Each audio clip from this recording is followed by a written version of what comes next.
Welcome back.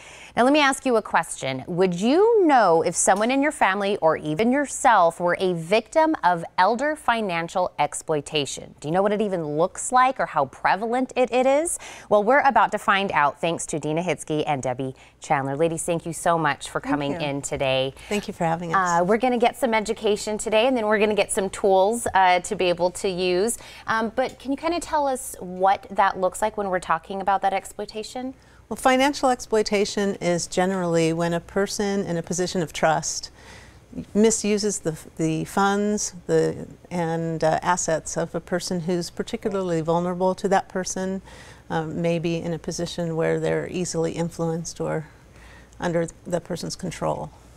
And of course, I was talking about the prevalence, and we can kind of take this further out and bring it a little bit further home. But what is that when we're talking about the prevalence? Well, on a national level, it's estimated that between 1 and 2 million Americans, 65 or older, have been mistreated or exploited financially. And I have to share with you that I was really surprised when I got into this field with the grant that we received for 20 years ago. But I was very, very surprised, thinking, oh, it just happens once in a while. But the truth is, it's happening every day all around us, and much of it is unreported because of the nature of what it is. Exactly. And I know we were talking kind of nationally. Dean, do you want to bring that a little bit closer to home? Well, we estimated, based on our population size, the number of seniors that are in Pima County, which is quite a few, we're a Sunbelt state, right, is about 20,000. So every day, about 20,000 citizens in Pima County are being financially exploited, and often they don't realize that they're being exploited, or they're hesitant to report it. The reason for that is our population of aging adults is growing by 10,000 a day, and with the baby boomers coming of age.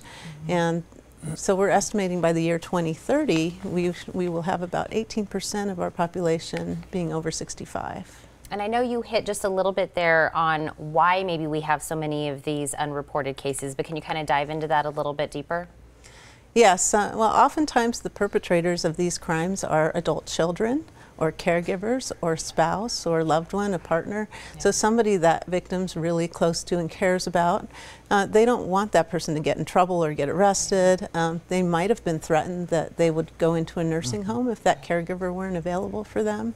And they're also they also may be fearful, because one of the gateways to physical abuse and sexual abuse even is financial exploitation. When that person starts to set boundaries and say, no, you cannot have my funds or my information, it can easily escalate. So what do we do then to uncover some of these cases, that exactly what you're talking about? Well, that's kind of our mission. The mission of our program is to get out there in the community and educate people. Oftentimes the person who reports elder financial abuse is not the person themselves. They may not even be aware, as I said.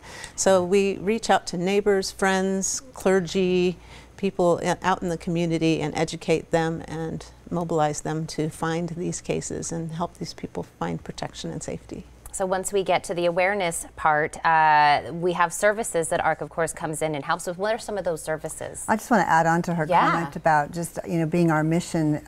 The education part, very, very rarely does a victim come forward and say, it's me, I need help. It's usually people around them. And so part of our mission is to make sure that the community knows what's available, what to do, and if you have any suspicion, call, get information, because that's usually how it gets surfaced, and then we can take action. And those services that we do have available, so that people know that there's a place to go, what are some of the things they can look forward to? I'm going to let Deena answer that question, because she's our program director and does a great job with all of our services, so I'll let you do that. So first of all, we have a 24-hour crisis line, 339-2801, and we listen primarily. The most important part of our services is to connect with the person and help them feel safe, and really strengthen the idea that they are in charge. I always let them know they're my boss.